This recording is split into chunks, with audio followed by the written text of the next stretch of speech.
जैसे कोई लड़ाई झगड़ा हो रहा है, तो लड़ाई झगड़ा हो रहा है तो एक दूसरे के बीच में यार माथा फोड़ी हो रही है, लठ जूती निकालने की नौबत आ जाए, दो विधायक लड़ने लग जाए, दूसरा जूती निकाल के पीटने की नौबत आ जाए, तो उसके बीच में कोऑर्डिनेट करना पड़ता है, एक बीच में जाता है।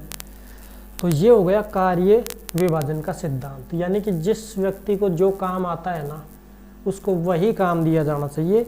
अगर दूसरा काम उसको दे देंगे तो क्या होगा, या तो दूसरा काम खराब हो जाएगा या फिर वो आदमी भाग जाएगा वहाँ छूट छाट करके है। और ये सब जो सिद्धांत जो चल रहे हैं ना दोस्तों, ये सेना में भी लागू रहते हैं। जो अपनी इंडियन आर्मी होती है उसमें ये पूरे के पूरे जो सिद्धांत दिए थे ना हेनरी फ्यूल ने, वो लागू रहते हैं इंडियन आर्मी की अंदर। ऊपर का जो अधिकारी है, प्रिंसिपल है, वो छोटे कर्मचारियों के साथ में समान और भेदभाव रहित व्यवहार करे। ऐसा नहीं है कि है नीचे जात का है, मेरे मटके में पानी मत पी समझ गए। तो ये नहीं चलेगा, ये बिल्कुल नहीं चलेगा सर।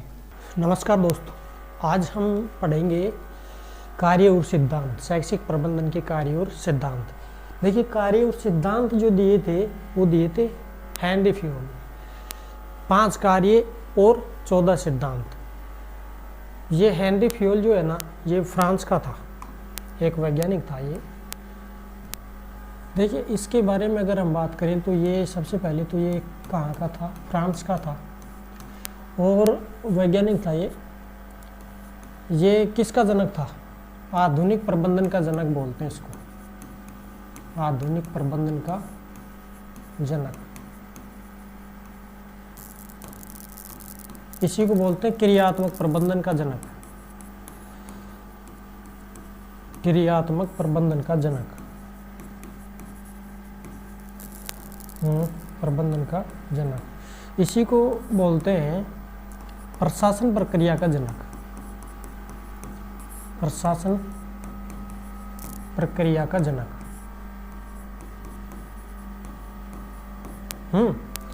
और अगर हम बात करें तो इसी को बोलते हैं प्रबंधन के सिद्धांतों का जनक, प्रबंधन सिद्धांत का जनक।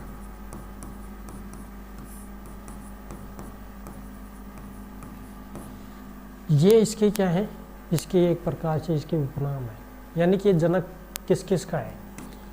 अगर हम इसको आधुनिक की जगह अगर केवल ही प्रबंधन का जनक पूछ लिया जाए, आधुनिक ना पूछे और ये पूछ ले कि प्रबंधन का जनक कौन है, तो प्रबंधन का जनक भी यही होगा, क्योंकि प्रबंधन का मुख्य रूप से जनक इसी को बोला जाता है, किसको, हेनरी फ्यूल को। तो इसको आप एकदम सीरियसली लेंगे। और प्रबंधन का जनक अगर पूछा जाए तो ये भी हम लिख लेते हैं कि प्रबंधन का जनक भी यही है, हेनरी फ्यूल, प्रबंधन का जनक। ठीक है, कौन, हेनरी फ्यूल। इसने 5 कार्य और 14 सिद्धांत दिए थे। 5 कार्य जिनको हम घटक बोलते हैं, 5 कार्य कौन कौन से, POCCC, planning, organisation, command, coordination और कंट्रोल। ये 5 कार्य किसने दिए थे, हेनरी फ्यूल ने, प्लस में 14 सिद्धांत दिए थे।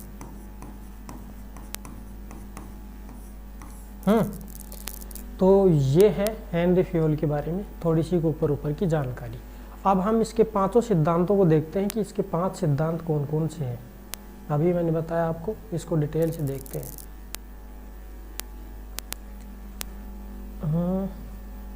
कलर चेंज कर लेते हैं। ठीक, इसके जो 5 कार्य है ना, उनमें से 5 कार्य, इन्हीं को बोलते हैं घटक, 5 कार्य और घटक।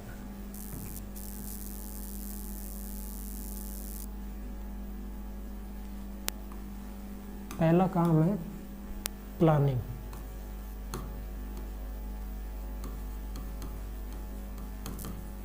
प्लानिंग का मतलब होता है नियोजन, नियोजन या योजना बनाना। नियोजन इसी को बोलते हैं योजना। यानी कि अगर कोई भी काम कर रहे हैं, आप मान के चलिए कोई संस्था खोल रहे हैं, स्कूल खोल रहे हैं, तो उसके लिए पहले आप प्लानिंग करेंगे, और प्लानिंग से पहले आप डिसीजन मेकिंग का काम करेंगे, डिसीजन करेंगे कि भाई खोलना भी है कि नहीं खोलना है। ठीक है, तो ये होती है प्लानिंग। फिर इसके बाद में प्लानिंग हो गई तो फिर आपको ऑर्गेनाइजेशन यानी संगठन भी बनाना पड़ेगा। देखो प्लानिंग को अगर हम बात करें तो जो प्लानिंग होती है ना, इस प्लानिंग को क्या बोलेंगे, प्लानिंग को बोला जाता है प्रबंधन का भविष्य। यानी कि आज की जो योजना बनाई गई है ना, आज जो योजना बनाएंगे हम, वो उसका भविष्य में क्या रिजल्ट निकलने वाला है, उसको क्या बोलेंगे हम, प्लानिंग बोलते हैं। उसी को क्या बोलेंगे हम, नियोजन। और नियोजन का जो शब्द है वो किसने दिया था, लूथर गुलिक ने दिया था, नियोजन शब्द। ये जो शब्द है ना, ये शब्द किसने दिया था, ये शब्द दिया था लूथर गुलिक ने। बताइए किसने दिया था, ये लूथर गुलिक ने दिया था ये। ठीक है, शब्द दिया था ये नियोजन शब्द लूथर गुलिक ने। इसको हम पढ़ेंगे आगे, लूथर गुलिक के भी चलेंगे, लूथर गुलिक लिंडा लोरविक जो है उसके भी सिद्धांत चलेंगे। 8 सिद्धांत दिए थे उसने, लूथर गुलिक ने 10 सिद्धांत दिए थे, नियोजन शब्द दिया था इसने। आगे चलेंगे, पहले हेनरी फ्योल को फिनिश करते हैं, उनके भी हम पढ़ेंगे, पहले इसको क्लियर कर देते हैं। जो प्लानिंग होती है ना, इसको क्या बोला जाता है, प्रबंधन का मस्तिष्क, प्रबंधन का मस्तिष्क बोला जाता है। इसी को हम बोलते हैं प्रबंधन का भविष्य, प्रबंधन का भविष्य। किसको, इस पर प्लानिंग को, प्रबंधन का भविष्य। अब जो प्रबंधन का जो भविष्य है, तो भविष्य क्यों बोलेंगे, अभी मैंने आपको बताया कि आगे जो क्या रिजल्ट निकलने वाला है उसका प्लानिंग में ही तय हो जाता है कि हम इसको 10 दिन में करेंगे, 5 दिन में करेंगे, 2 महीने में करेंगे, कितने में। और उसके बाद में या तो वो पहले हो जाए काम पूरा, या फिर 2 की जगह 3 महीने लग जाएं। तो जो पूरा एक्स्ट्रा जो टाइम लगा है, तो वो क्यों लगा है टाइम, 2 महीने में हो जाना चाहिए, वो 3 महीने में क्यों हो रहा है, ऐसी क्या खामियां आ गई थी उस काम के बीच में, तो उसको 3 महीने लग गए हैं।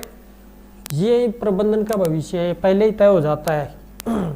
तो इसके बाद में अगर हम बात करें तो इसी को बोलते हैं प्रथम छोर, प्रबंध का भविष्य। भविष्य दिखाई देगा आपको, भविष्य आगे होता है ना, ये पीछे होता है। तो ये पीछे वाला जो है ना नियोजन, ये आगे वाले को देखेगा, पहले ही देख लेगा, वैसे जाके नहीं देखेगा, पहले देख लेगा कि भाई हम ऐसा करेंगे तो ऐसा हो जाएगा, और वो कब हो जाएगा, कैसे हो जाएगा, वो पूरी प्लानिंग इसमें होती है।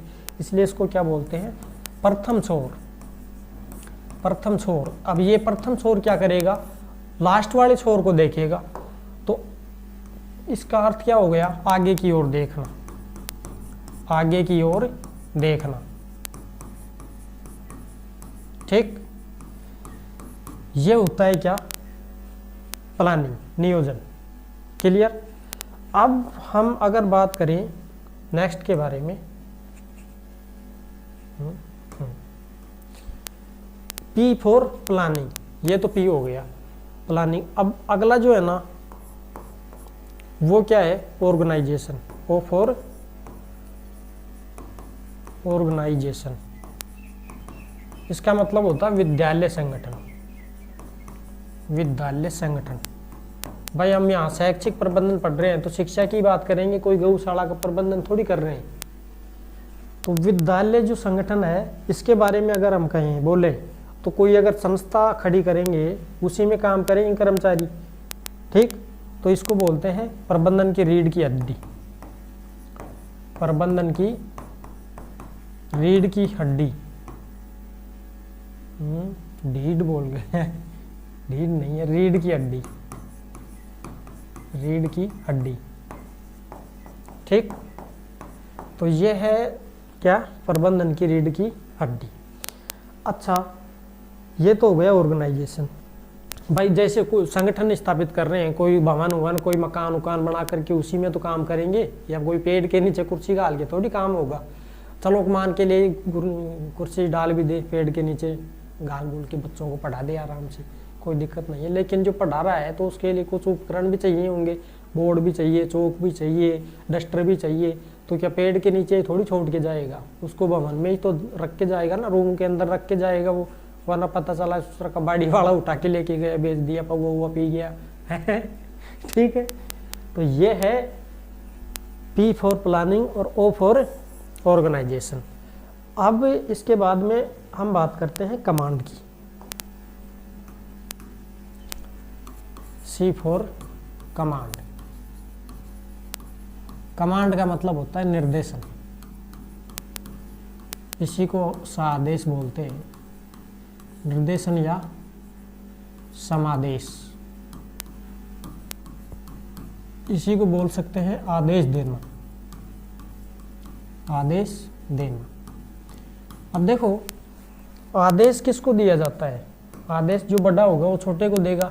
तो ये जो होता है ना कमांड, जो जिसको हम बोलते हैं, देखो निर्देशन जो होता है, निर्देश तो किसी को भी दिया जा सकता है, जो ऊपर से नीचे की ओर भी हो सकता है, नीचे से ऊपर की ओर भी। कैसे, जैसे मान के चलो कोई कर्मचारी है कंपनी के अंदर, अब छोटा, अब वो कोई जैसे मैनेजर के पास में गया कि सर ये ऐसे ऐसे अगर हम प्लानिंग बनाएंगे तो ये आपको इतना लाभ हो जाएगा अपनी कंपनी को, और हो सकता है वो ठीक बता रहा हो और हो जाए ऐसा। अब जो जिसने ऐसी योजना बनाई थी, सुझाव दिया था मैनेजर एचआर को, तो वो एचआर बोलेगा कि भाई अब आज से तू इन सब का क्या है सुपरवाइजर बनाता हूँ मैं आपको, मतलब नीचे था वो, अब वो सुपरवाइजर बन गया सारी कर्मचारियों का। तो आगे अब जो भी कोई उससे ऊपर होगा, सुपरवाइजर से ऊपर, उसको भी हो सकता है वो सुझाव दे, और सबने तय कर लिया कि भाई इसकी बात मान लिया करो, ये ठीक बोलता है। तो वो नीचे है ना, वो अब वो नीचे है, नीचे से देखो कहाँ निर्देश दे रहा है? तो निर्देश नीचे से भी ऊपर तक जा सकते हैं और ऊपर से नीचे भी आ सकते हैं, क्योंकि वो अब उसके नीचे काम करेंगे, वो सारे वो नीचे हो गए उसकी। आदेश हमेशा ऊपर से नीचे आता है, इसको बोलते हैं अधोगामी, बोलते हैं अधोगामी होता है आदेश। आदेश जो है ये क्या, अधोगामी, ऊपर से नीचे, है ना। तो ये होता है आदेश। इसके बाद में अगर हम बात करें तो ये तो हो गए क्या, कमांड, निर्देशन, C फॉर कमांड, और ये C फॉर कोऑर्डिनेशन, कोऑर्डिनेशन। इसका मतलब क्या हो गया, इसका मतलब हो गया समन्वित, एक दूसरे के बीच में समन्वय स्थापित करना। अरे यार कलरों का भी सिस्टम है, समन्वय स्थापित करना, इसको ठीक से देखना।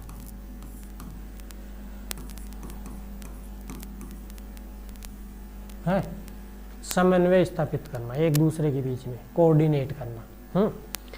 जैसे कोई लड़ाई झगड़ा हो रहा है, तो लड़ाई झगड़ा हो रहा है तो एक दूसरे के बीच में यार माथा फोड़ी हो रही है, लठ जूती निकालने की नौबत आ जाए, दो विधायक लड़ने लग जाए, दूसरा जूती निकाल के पीटने की नौबत आ जाए, तो उसके बीच में कोऑर्डिनेट करना पड़ता है, एक बीच में जाकर के पता चला कि दोनों आपस में लड़ने लग गए, मीटिंग हो रही है विधायकों की, सांसदों की, और दो सांसद, एक बोल रहे अरे यार मेरी बात क्यों नहीं मानता, मैं भी तो सांसद ही हूँ समझ गए, और आपस में ही लड़ने लग जाए।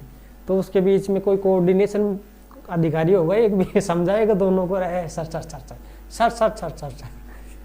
तो ये होता है कोऑर्डिनेशन। इसी कोऑर्डिनेशन को बोला जाता है क्या, प्रबंध का सार। इसको क्या बोला जाता है भाई, प्रबंधन का सार। और इसी को बोला जाता है, ये किसने बोला था प्रबंधन का सार, ये देखो दो व्यक्ति थे, एक का नाम था कुंज और एक का नाम था डोनेल। इन्होंने क्या बोला, इसको प्रबंधन का सार बोला। और इसी को बोला जाता है प्रबंधन का महत्वपूर्ण कार्य।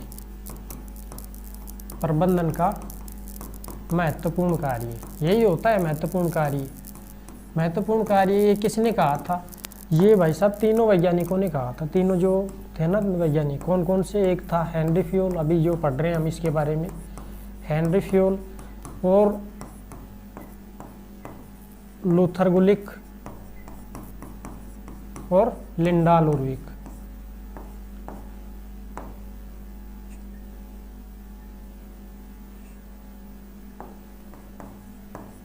लिंडाल उर्विक, ये 3 व्यक्ति हैं जिन्होंने इसको क्या बोला है, प्रबंधन का महत्वपूर्ण क्या है कार्य, किसी कौन सा, कोऑर्डिनेट। तो ये है आपस में एक दूसरे से समन्वय स्थापित करने का काम क्या होता है, कोऑर्डिनेशन होता है। ठीक है, अगला जो है उसको क्या बोलेंगे, उसको बोलते हैं कंट्रोल। वो है कंट्रोल, C फॉर कंट्रोल, यानी नियंत्रण। नियंत्रण का मतलब तंत्र प्रणाली, नियंत्रण यानी तंत्र प्रणाली।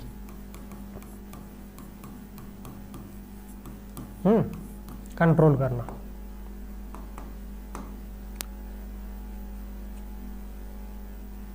तो ये है क्या, नियंत्रण या तंत्र प्रणाली। इसमें कंट्रोल किया जाता है किसको, बड़ा अधिकारी है, अब प्रिंसिपल है स्कूल के अंदर, दिखाई दे रहा है, C फॉर कंट्रोल। जो प्रिंसिपल है वो छोटे व्यक्तियों को कंट्रोल करेगा, यानी कि व्याख्याता, वरिष्ठ व्याख्याता, अध्यापक है, वरिष्ठ अध्यापक है, 4th लेवल के जो जितने भी कर्मचारी हैं अधिकारी हैं उनको क्या करेगा, कंट्रोल करेगा कि नहीं करेगा। तो ये है कंट्रोल और नियंत्रण, तंत्र स्थापित, तंत्र प्रणाली बोलते हैं इसको। ठीक है, तो ये होते हैं क्या, 5 कार्य, किसके, लूथर गुलिक ने दिए थे इसके 5 कार्य। और इसके अब पढ़ेंगे हम 14 सिद्धांतों के बारे में। सिद्धांत कितने हैं, 14 सिद्धांत, 14 सिद्धांत। ये किताब थी लूथर उसकी, हेनरी फ्योल की, एक किताब का नाम था, देखो कलर चेंज हो जाएगा, दिख रहा है क्या, देखो थोड़ा मोटा कर देता हूँ। 1929 में एक बुक पब्लिश होती है, किसकी, हेनरी फ्योल की। उस बुक का नाम था क्या, ठीक है यही रहने दो, बुक का नाम था भाई साहब general and industrial administration, industrial management या एडमिनिस्ट्रेशन। ये इस किताब का क्या था, नाम था। इसमें कि कितने सिद्धांत दिए थे, हेनरी फ्योल ने 14 सिद्धांत दिए थे बुक में। अब उन 14 सिद्धांतों को हम एक एक को क्लियर कर रहे हैं, तो इसको लिखते रहो आप, दिख रहा है नहीं, ठीक, चलते रहो, बढ़ते रहो। पहला जो सिद्धांत है ना, पहला जो सिद्धांत है वो है कार्य का विभाजन करना, कार्य या श्रम विभाजन, कार्य या श्रम विभाजन, यानी कि बंटवारा करना कार्य का। इसको हम इंग्लिश में अगर बोलें तो इसको बोलते हैं division of labour, division of labour.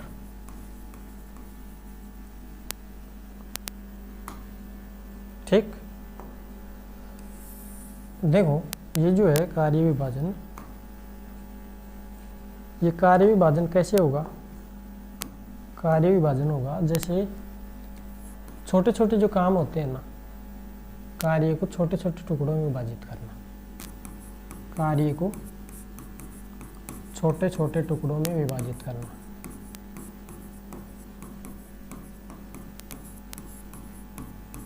बांटना, ठीक है, ये तो बोल दिया किसी ने, हेनरी फ्योल ने, कि भाई काम को क्या बांटना चाहिए, छोटे छोटे टुकड़ों में बांटना चाहिए, जिससे काम क्या हो, सरल हो जाए और फटाफट सुलट जाए, पूर्ण हो जाए। तो जो काम है वो छोटे छोटे टुकड़ों में बांट दिया, लेकिन ये नहीं बताया इसने कि उसको कौन सा काम किसको दें। जैसे कोई मैथ का टीचर है, अब मैथ जो पढ़ा रहा है उसको आप ये बोलोगे सर इंग्लिश पढ़ा दो ना, आप पढ़ा देगा, नहीं पढ़ा पाएगा। अब सोचे हलवाई को आप बोलोगे कि भाई ये जो है ना कारीगर का काम कर दे तू, तो हलवाई कारीगर का काम नहीं कर सकता। कारीगर को हलवाई का काम दो तो पता चला है कि पूरी जल जल के आने लग गई, लाल लाल कैडी कैडी पूरी आ रही है, चबरी नहीं है, है, बूंद गई उसी कढ़ाई के अंदर वो। तो जिसको जो काम दिया जाए उसको क्या बोलेंगे, विशिष्टीकरण का सिद्धांत। और ये विशिष्टीकरण का जो सिद्धांत दिया था वो किसने दिया था, F.W. टेलर ने। कार्य योग्यता के अनुसार, कार्य योग्यता के अनुसार,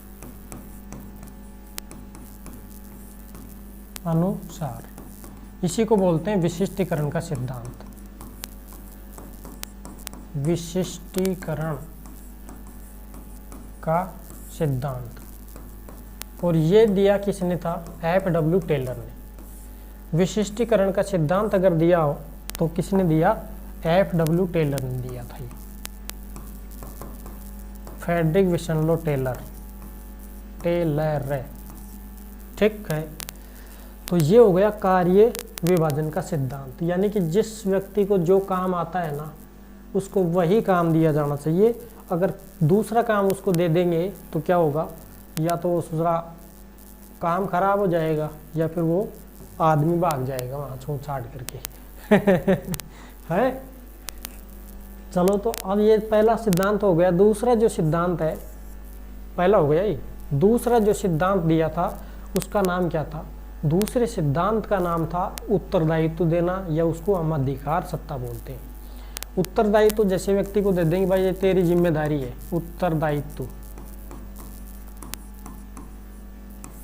इसी को हम बोलते हैं अधिकार सत्ता। इंग्लिश में क्या बोलेंगे इसको, इंग्लिश में बोलेंगे ऑथोरिटी।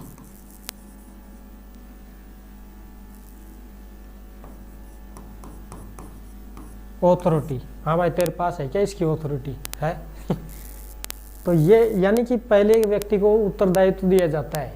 जैसे स्कूल में है प्रधानाचार्य, प्रधानाचार्य को क्या करना है, काम बांटना है सबको, सारी व्याख्याता, वरिष्ठ अध्यापक, अध्यापक जितने भी वहाँ कर्मचारी हैं सबको बांटना है, लिस्ट बनानी है कि ले भाई फलानी व्याख्याता को ये पर्ची दे किया। अब उस पर्चे में लिख रहा है कि 8 बजे, सुबह 8 बजे तेरे को 9वीं क्लास में जाना है, 10 बजे 11वीं क्लास में जाना है, इतने बजे रेस्ट लंच के बाद में ये करना है, फलानी करनी है, डिग्री करनी है। तो वो स्लिप होती है ना उसके पास में, उसको उत्तरदायित्व दिया जा रहा है कि भाई जो है ना तेरा काम ये है। अब कोई वहाँ मैनेजमेंट का भी काम करने वाला होगा तो उस एक व्यक्ति को मैनेजमेंट का काम दे दिया कि भाई सुन, रसोई का ये काम, यानी कि पोषाहार प्रभारी किसको बनाएं, तो वो उसको पोषाहार का प्रभार दिया जाता है कि पोषाहार का काम तेरा उत्तरदायित्व, यानी कि तेरा जिम्मा है, ये तू करेगा।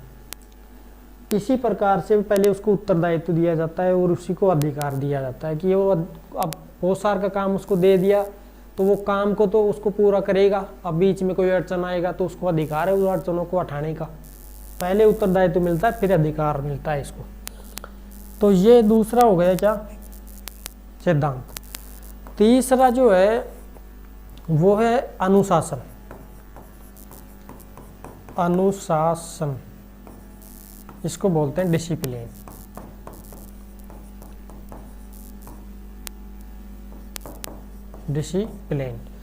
डिसिप्लिन के अंदर 3 बातें कही गई है। डिसिप्लिन में ये कही गई है कि भाई डिसिप्लिन यानी कि अनुशासन होना जरूरी है। कोई भी कर्मचारी होगा तो सबसे पहले अगर कोई शैक्षिक संगठन, विद्यालय है, विद्यालय में पढ़ाया जा रहा है तो अनुशासन में रहना पड़ेगा। पहले टीचर खुद अनुशासन में होगा तो बच्चों को सिखाएगा वो। अब वो मास्टरी पौवा पी रहा है, बोतल खोल रहा है टेबल के ऊपर, तो वो बच्चों के ऊपर क्या प्रभाव जाएगा, समझ गए। तो बच्चों के ऊपर गलत प्रभाव जाता है अगर आपका अनुशासन खराब होता है। अनुशासन ठीक होगा तो बच्चों के ऊपर अच्छा प्रभाव जाएगा, आपकी भी वो इज्जत करेंगे, समझ गए। तो अनुशासन होना बहुत ज़रूरी है सर। अनुशासन जो है वो 3 बातें कही गई है अनुशासन के अंदर। कौन कौन सी बातें हैं वो, तो इसमें बात 3 ये है कि सबसे पहले तो उसके जो कर्मचारियों के बीच में आपस में समझौते स्पष्ट और उचित होने चाहिए। फिर उनको सबको देखने वाला एक निरीक्षक भी ज़रूरी है, जिसको हम पर्यवेक्षक बोलते हैं। उनके ऊपर कंट्रोल होना ज़रूरी है। कंट्रोल कैसे, जैसे कोई नियम लगा दिया उसको दृढ़तापूर्वक लागू किया जाए, उसका प्रावधान हो। अनुशासन के अंदर ये होते हैं तीनों की तीनों चीज़ें। तो इसको शॉर्ट रूप से लिख देता हूँ मैं यहाँ। तीनों को। सबसे पहले अगर हम बात करें ना, सबसे पहले तो अच्छा पर्यवेक्षक हो, अच्छा पर्यवेक्षक और निरीक्षक, इसी को हम निरीक्षक भी बोलते हैं, काम को सही ढंग से देखने वाला, करने वाला निरीक्षक। फिर समझौते उचित हो, दूसरा समझौते उचित और स्पष्ट, ऐसा नहीं है कि वो दबा गए, उचित और स्पष्ट हो। और नियम दृढ़तापूर्वक लागू हो, दृढ़तापूर्वक लागू करने का उसमें प्रावधान हो कि करना है मतलब करना है, ढील नहीं है। तो ये हैं क्या इसके 3 नियम। ठीक है, इसको देख लेना और आगे बढ़ते हैं। अब 3 हो गए ना। चौथा है कौन? सामूहिक हितों को वरीयता, सामूहिक हितों को प्राथमिकता या वरीयता, हित बोल दिया, हित सामूहिक हितों को प्राथमिकता।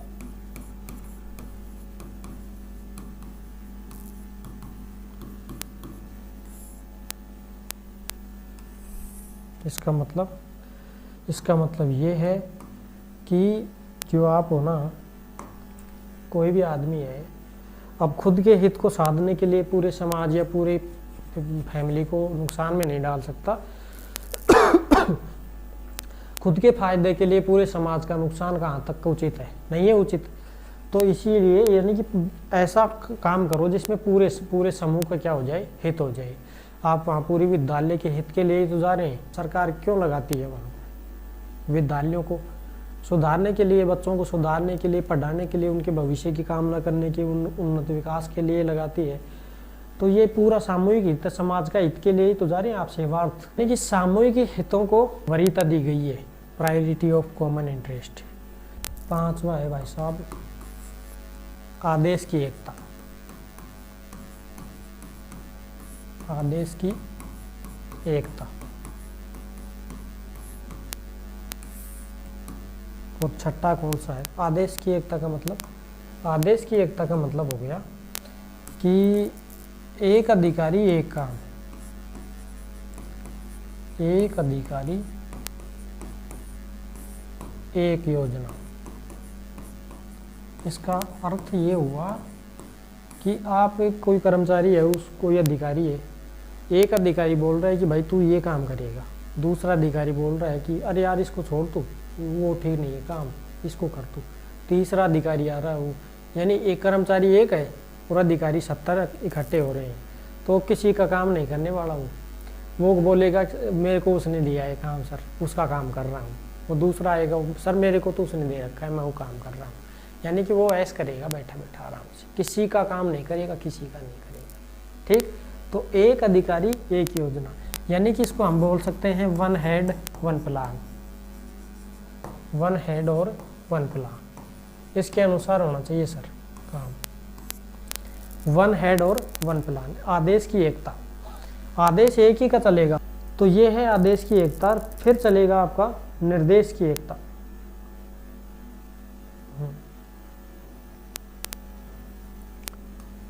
छठा है कौन सा? निर्देश की एकता।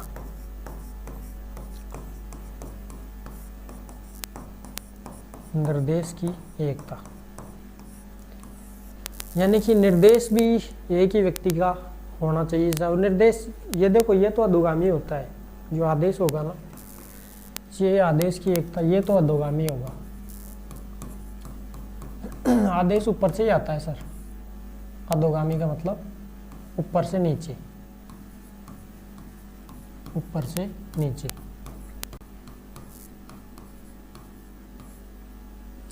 आदेश ऊपर से नीचे होता है, ये ऊपर भी हो सकता है, नीचे भी हो सकता है, यानी कि ऊपर से नीचे भी हो सकता है, नीचे से ऊपर भी हो सकता है। अभी थोड़ी देर पहले मैंने बताया कि कोई कर्मचारी है, संस्था के लिए अच्छा सुझाव दे रहा है, चाहे वो चतुर्थ श्रेणी का हो, अगर वो संस्था के लिए कोई नियम अच्छा दे रहा है कि ये अगर आप ऐसे करेंगे तो आप यहाँ तक हो जाएंगे, ऊपर तक चले जाएगी ये संस्था, अच्छा काम हो जाएगा। तो फिर वो जो आदमी जिसने अच्छा सुझाव दिया है ना संस्था के लिए, उस व्यक्ति को वहाँ लगा दिया जाता है कि भाई अब तू सबको इनको बता यानी कि उस वो नीचे है, अब वो ऊपर वाले जो व्यक्ति हैं वो भी इसकी बात मानने लग जाएंगे। हाँ भाई ये जैसे जैसे कह रहे हैं ना वैसे वैसे करता रहे। तो निर्देश नीचे से भी हो सकता है और ऊपर से नीचे भी हो सकता है, समझ गए। अब कोई कर्नल जनरल है तो ये थोड़ी है कि कर्नल जनरल मेजर साहब हैं या सूबेदार हैं, सैनिक उनिक हैं, उनका बात टाल देता है ना। अगर कोई अच्छा सुझाव दे रहा है तो उनकी बात भी मानेगा और वो ये कहेगा कि आप सबको ये बात बताओ। और ये सब जो सिद्धांत जो चल रहे हैं ना दोस्तों, ये सेना में भी लागू रहते हैं। जो अपनी इंडियन आर्मी होती है उसमें ये पूरे के पूरे जो सिद्धांत दिए थे ना हेनरी फ्यूल ने, वो लागू रहते हैं इंडियन आर्मी की अंदर। तो ये हो गए 6। अब है 7वां, ये निर्देश की एकता। इसको इंग्लिश में अगर बोलें यूनिटी ऑफ डायरेक्शन और यूनिटी ऑफ कमांड, इसी को इंग्लिश में बोलते हैं।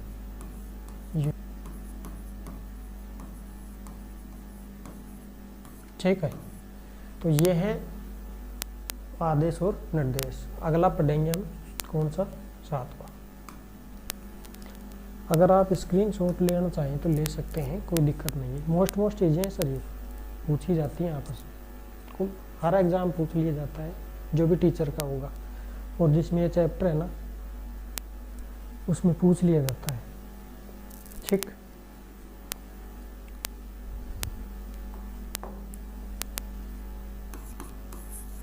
केंद्रीकरण।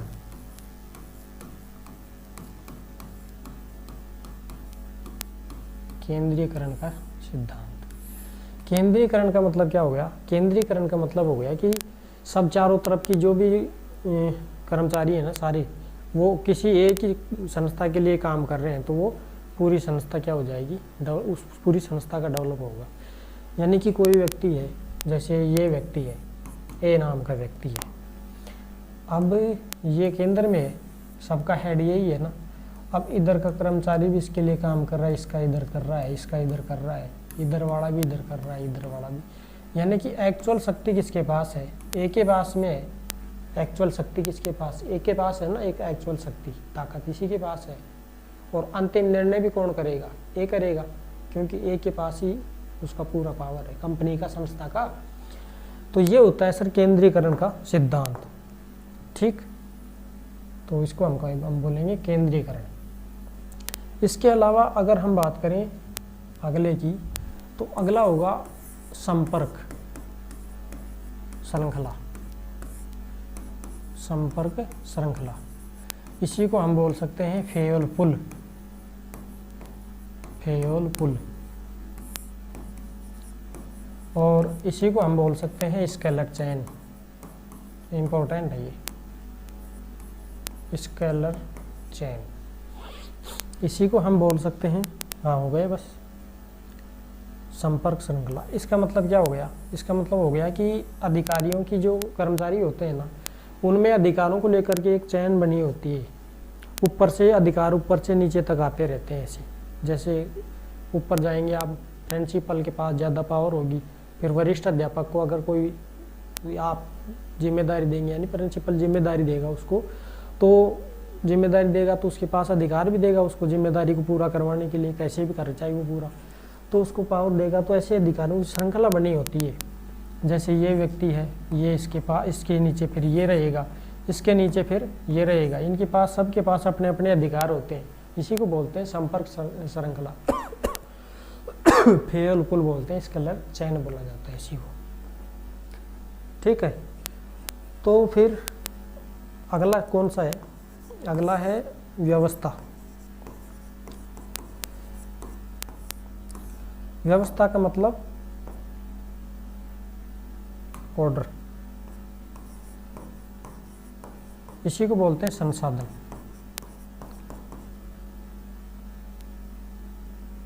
इसको क्या बोलते हैं? संसाधन। संसाधन का मतलब क्या होता है? संसाधन का मतलब होता है कि संसाधन कितने होते हैं? दो होते हैं। जैसे एक तो भौतिक है, तो भौतिक में तो क्या आ जाएंगे? स्कूल है, कुर्सी है, मेज है, चौक है, डस्टर है, बोर्ड है या पेन है, कॉपी है, तो ये, और स्कूल का भवन है खुद, ये क्या है? ये भौतिक संसाधन। और दूसरा संसाधन कौन सा माना गया है? मानवीय संसाधन। यानी कि मैडम है, टीचर है, प्रिंसिपल है, ये क्या है? मानवीय, मानव खुद संसाधन है वहाँ। और एक भौतिक यानी कि वहाँ की सामान सट्टा, वो क्या है? संसाधन। तो ये सब उपकरण होंगे ना, तभी वहाँ पर व्यवस्था हो सकेगी। पढ़ाने के उपकरण ही नहीं है तो फिर बताओ कैसी व्यवस्था है? नहीं होगी। कोई व्यवस्था होगी क्या? नहीं होगी। तो ये हो गया कौन सा? 9वां। 10वां है समता, समानता बोलते हैं इसको, इक्वालिटी। यानी कि ऊपर का जो को अधिकारी है, प्रिंसिपल है, वो छोटे कर्मचारियों के साथ में समान और भेदभाव रहित व्यवहार करे। ऐसा नहीं है कि है नीचे जात का है, मेरे मटके में पानी मत पी समझ गए? तो ये नहीं चलेगा, ये बिल्कुल नहीं चलेगा सर, बिल्कुल सर ऐसा नहीं चलेगा। तो ये सबके साथ समान व्यवहार होना चाहिए। अब स्कूल में आप जा रहे हैं वहाँ पर, अरे नीच रख दे इसको, दोबारा पानी मत पीना है। वो एक मामला आया था बीच में, बच्चे को ही मार दिया यार, कूद काट करके। बताओ, गलत है सर। समानता। अगला जो है 11वें नंबर पर चलेगा। ये तो हो गया केंद्रीकरण, संपर्क हो गया। 11वें नंबर पर चलेगा सर कर्मचारियों में स्थायित्व। कर्मचारियों में स्थायित्व। स्थायित्व का मतलब क्या होता है? एक कर्मचारी, जैसे मान के चलिए आप प्रिंसिपल को भेज रहे हैं और फाइल खुली नहीं है, उसका ट्रांसफर दे दिया, अरे यार तू गलती हो गई वो स्कूल का नाम गलत सट गया तेरे को, तू यार ऐसा कर वापस आ, तेरे को वहाँ भेजते हैं। अब वो देख रहा है कि अरे यार हाँ चलो, ये फलाने घर में ये दिक्कत है, इसके बच्चों की ये एसआर चढ़ानी है, वो करनी है, ये करनी है, चलो ये इन व्याख्याताओं को, कर्मचारियों को ये काम सौंपना है इतनी देर में। तो अरे यार उठ उठ उठ बोले क्या, तेरे को भेज दिया, मैं आया हूँ नया प्रिंसिपल यहाँ। तो जहाँ जाता है और तुरंत फाइल खोलता है उतनी देर में, तो चल खोलता है चल, तो वो ठीक नहीं है। फिर वो काम भी नहीं कर पाएगा सही ढंग से, कैसे काम होगा उससे, है? तो कर्मचारियों का स्थायित्व होना बहुत ज़रूरी है, यानी कि नौकरी भी स्थायित्व होनी ज़रूरी है उनकी, और तभी सही काम होगा उनसे। ये हो गए 11 सिद्धांत। कितने और बचे सर? 3 सिद्धांत और बचे। 12वें नंबर का है कर्मचारियों की प्रेरणा।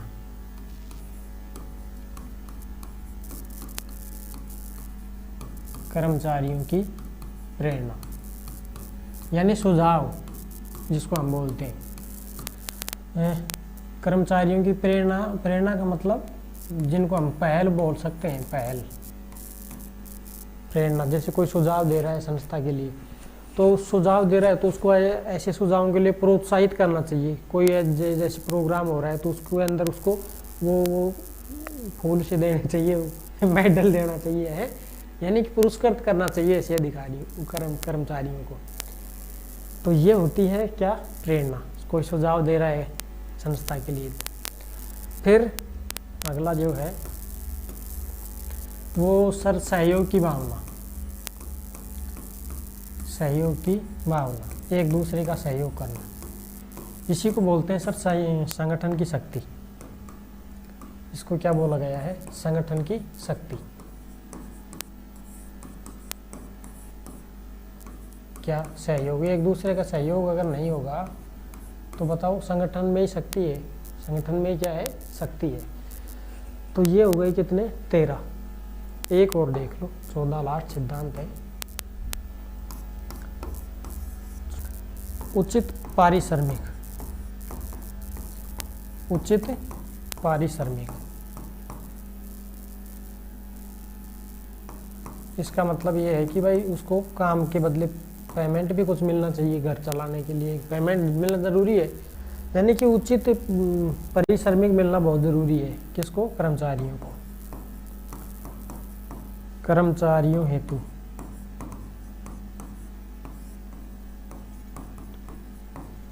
वेतन, समय पर वेतन, तभी तो काम करेगा वो, समय पर वेतन।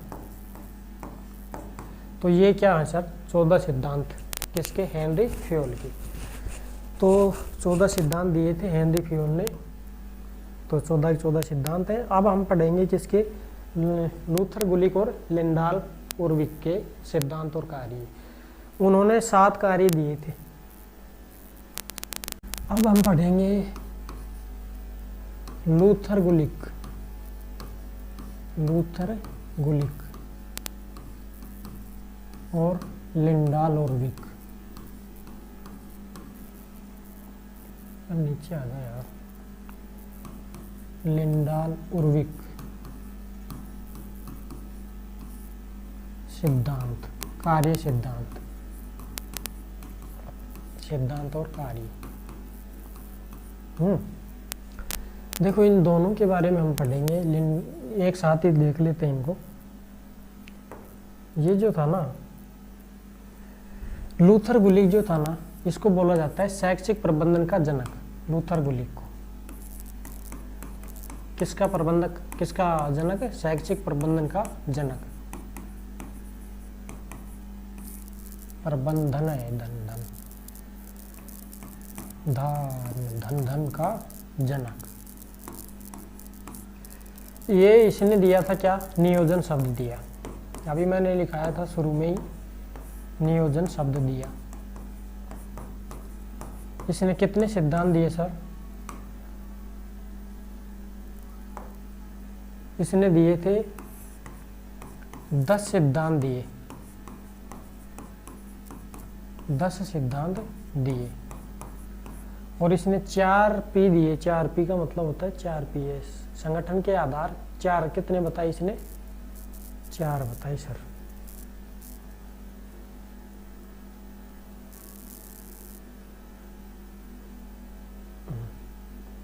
संगठन के 4 आधार बताए इसने। किसने? लूथर गुलिक ने। कि भाई संगठन के कितने आधार हैं? 4।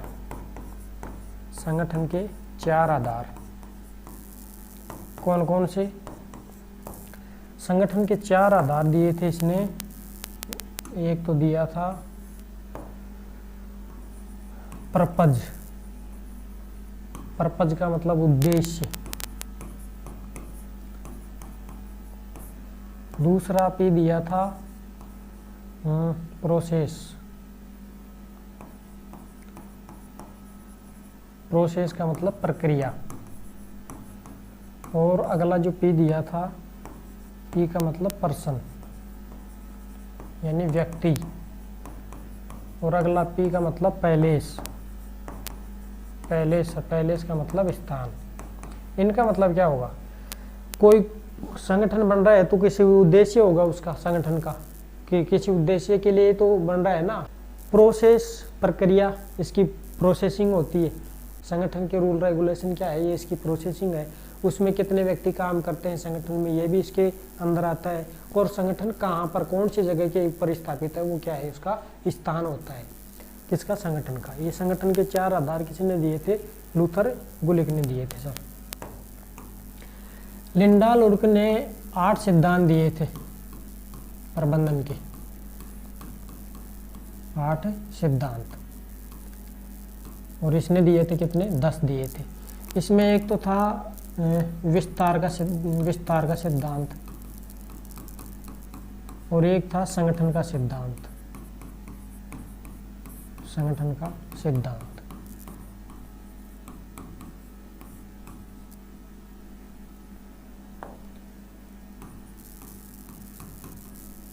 ठीक, तो ये है क्या? इसके लिंडाल और उर्विक के सिद्धांत और कार्य। अब इन दोनों ने मिलकर के और जो 7 कार्य दिए थे, कितने कार्य दिए थे? 7 कार्य। उन सातों कार्यों को हम यहाँ देख लेते हैं। 7 कार्य दिए थे और उस कार्य का नाम क्या था, इनके सातों कार्य का, उसका नाम था पोस्ट कॉर्ब। पोस्ट कॉर्ब ये नाम था इस काम का, यानी पोस्ट कॉर्ब किसने, लिंडाल कोर्बिक और लूथर गुलिक ने। देखो इनको डिटेल से हम लिखते हैं। पोस्ट कॉर्ब को पी का मतलब क्या हो गया, ये जो पी है इसका पी का मतलब हो गया क्या, प्लानिंग यानी नियोजन। नियोजन। ओ का मतलब हो गया ऑर्गेनाइजेशन।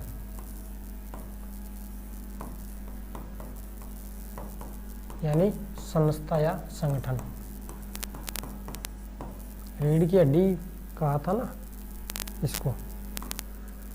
फिर जो है इसके जो 7 कामों में से अगला काम जो है एस का मतलब स्टाफिंग। स्टाफिंग यानी नियुक्ति, नियुक्तिकरण, नियुक्तियां। अगला जो काम दिया था वो था एस डी। डी का मतलब होता है डायरेक्शन यानी निर्देशन।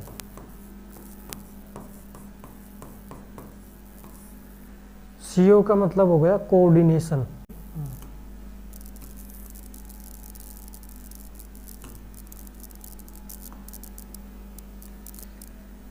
जो पी पोस्ट को सीओ का मतलब हो गया कोऑर्डिनेशन। कोऑर्डिनेशन, कोऑर्डिनेशन का मतलब समन्वय, समन्वय। और आर का मतलब हो गया रिपोर्टिंग, रिपोर्टिंग। और बी का मतलब हो गया बजट, बजट तैयार करना। तो ये 7 कार्य किसने दिए थे, लूथर गुलिक और लिंडाल उर्विक के ये 7 काम है। तो ये हो गए कार्य और सिद्धांत। अब हम नेक्स्ट क्लास में हम डिस्कस करेंगे इसके उद्देश्य और उनके विषय वस्तु या उद्देश्य और प्रकृति। इन उद्देश्य और प्रकृति पढ़ेंगे। इसके बाद में विद्यालय प्रबंधन के जो सिद्धांत है उनकी चर्चा करेंगे। और फिर जो इसका जो ढांचा है, संरचना होती है, उसकी संरचना के लिए 2 वीडियो और बनेंगे। इसके बाद में चैप्टर फिनिश। फिर हम अगले की तरफ पढ़ेंगे पर्यवेक्षण और निरीक्षण के बारे में। उसके बाद में धीरे धीरे ऐसे चलते चलते फिनिश कर देंगे। तो फिर मिलते हैं नेक्स्ट वीडियो में।